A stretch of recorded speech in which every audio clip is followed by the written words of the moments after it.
Hello, my name is Tochi. Welcome to today's video. I am trying to figure this life thing out through documenting it. And today I'm going to be talking about what it means to be a recovering people pleaser and how I navigate that process.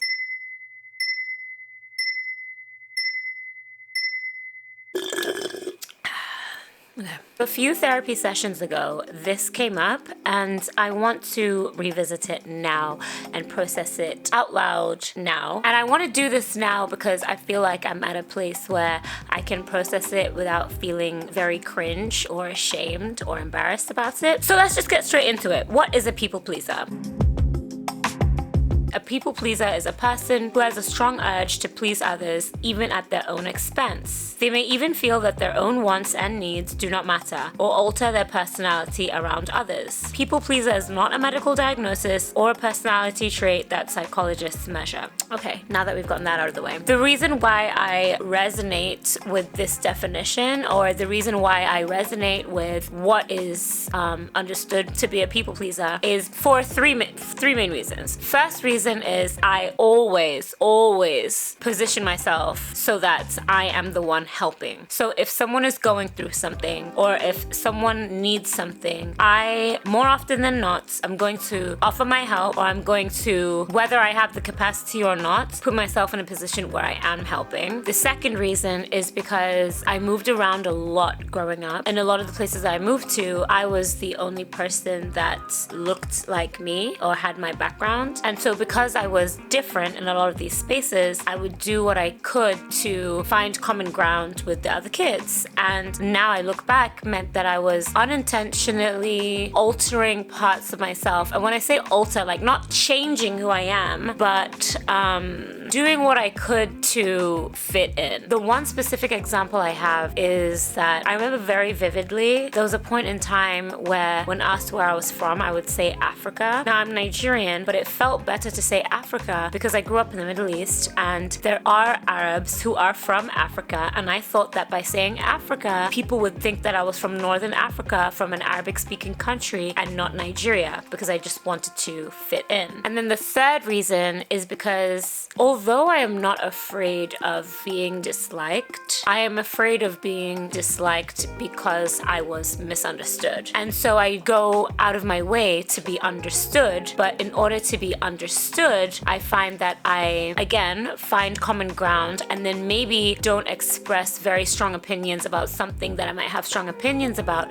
because I don't want those strong opinions to be misunderstood. So I'll find the thing that we have the same opinions about and I'll focus on that. Now, the reason why I say I'm a recovering people pleaser is because it's exhausting. It's very exhausting, and I find that when you, and I'm speaking solely from my own experience, when you are trying to please people all the time, regardless of the avenue you're taking, it means that you're not centering yourself. Even if you think you are, or the perspective that you have makes you believe that you're centering yourself, you're actually centering or trying to shape how other people view you instead of allowing other people to view you however it is they view you based on their experience of you. And when you're not centering yourself, again from my experience, after a while, one, you can begin to lose yourself, and two, it's just tiring. Like, it's very, very tiring. And I came to a realization recently about a friend of mine, and I think that a lot of our friendship was me trying to be the best version of a friend that she needed and wanted or expressed, but it wasn't like natural to me. So there were things that she would complain about, and I would try to like change those things, but it would never be permanent because that just wasn't natural to me. For example, like one of the things that she would, I guess, complain about or bring concerns up about was the way I communicate, because it's long distance, and a lot of my really good friendships are long distance, but I'm also not one to catch up with people all the time. I can go like a month without talking to someone, and then we would be on the phone for an hour and catch up, and it won't feel like any time has gone past.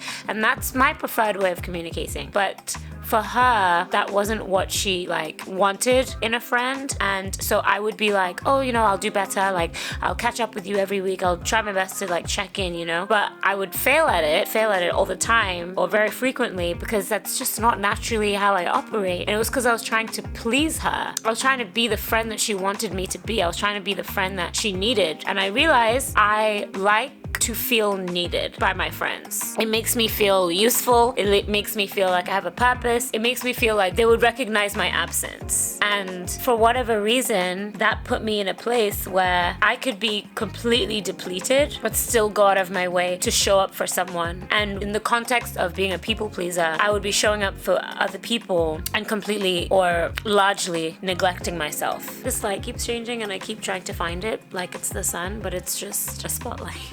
And I'm trying to change that about myself. I don't want to feel like I need to prove my worth in that way. Like, I just want the relationships I have with people to be easy and to be natural and to be organic. And I don't want to feel the need to please anyone. I just want us, either we mesh or we don't. And if we don't mesh, it's cool. And if we do mesh, it's cool, you know? This feeling I have, like, to feel needed by my friends is very strange. And I say strange because I like to believe I'm a very confident person, and I'm one of those people that will confidently say, like, you either fuck with me or you don't. We either get along or we don't. But once I deeply care about someone, all of a sudden that confidence turns into like a fear of abandonment, and I'm not really sure why. I had a really, really incredible experience the other day with a friend of mine where we had plans to cook over FaceTime, because that's what we would do. And we've had these plans for a while, but I wasn't in a really good headspace to do that, and I haven't had the capacity to. I've just been moving on like 100 for a few weeks. And so I reached out to her to apologize. Like, I'm so sorry. I haven't had the capacity to meet up and cook over FaceTime. Life has been lifing. Adulting is, you know, adulting, and I'm sorry. Like, I just was apologizing, and she responded and was like, Tochi, it's fine, I completely understand. I'm looking forward to when we eventually do catch up. I have so much to share with you. I'm excited for when we do spend time together. Don't worry, I understand, you know, adulting and lifing. She was just very understanding, and it made me cry because I was so scared that my lack of presence in her life meant that she either forgot about me or is upset with me or like had moved on past our friendship, that when she responded that way, it like, I just felt very loved, and I felt very appreciated, and I felt very seen, and I felt very heard. And it was like a revelation, like, oh my God, you centered yourself in that well, not even that I centered myself, I just didn't have the capacity or the ability to meet up with her over FaceTime to do this cooking. And so like, I didn't have the capacity to people please, and it didn't end bad. It actually ended with her being very understanding. And so that was a really big deal to me, because like, even though, let me just say, like, in that relationship, in that friendship, I don't try to people please. Like, I'm very, very comfortable around her.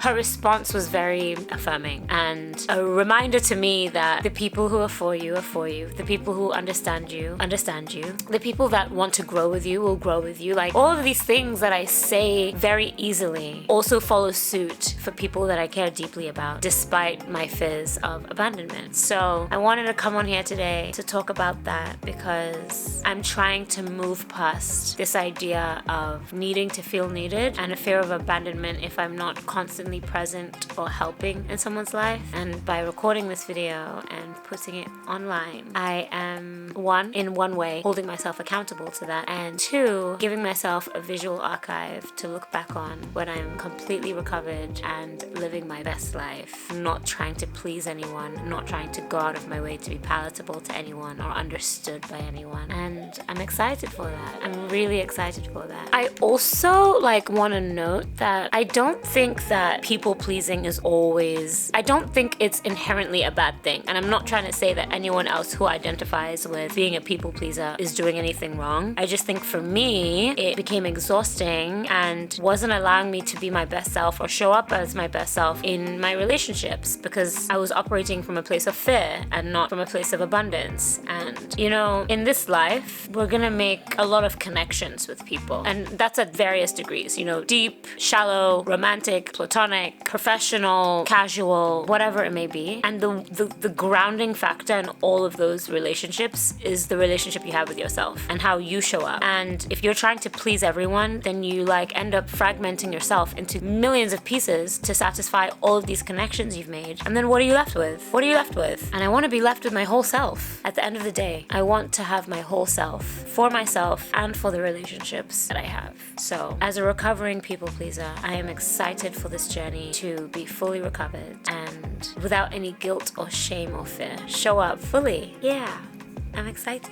I'm so happy that I recorded this. I'm so happy. Sometimes I feel so awkward and like I want to feel ashamed and embarrassed for being so publicly vulnerable by choice. But I don't know, something about it's really thrilling and like feels like a weight is off my shoulders. So I'm just gonna keep doing it until it doesn't feel good anymore, and then I'm gonna stop. But for now, this feels good, so I will see you in the next video. Bye for now.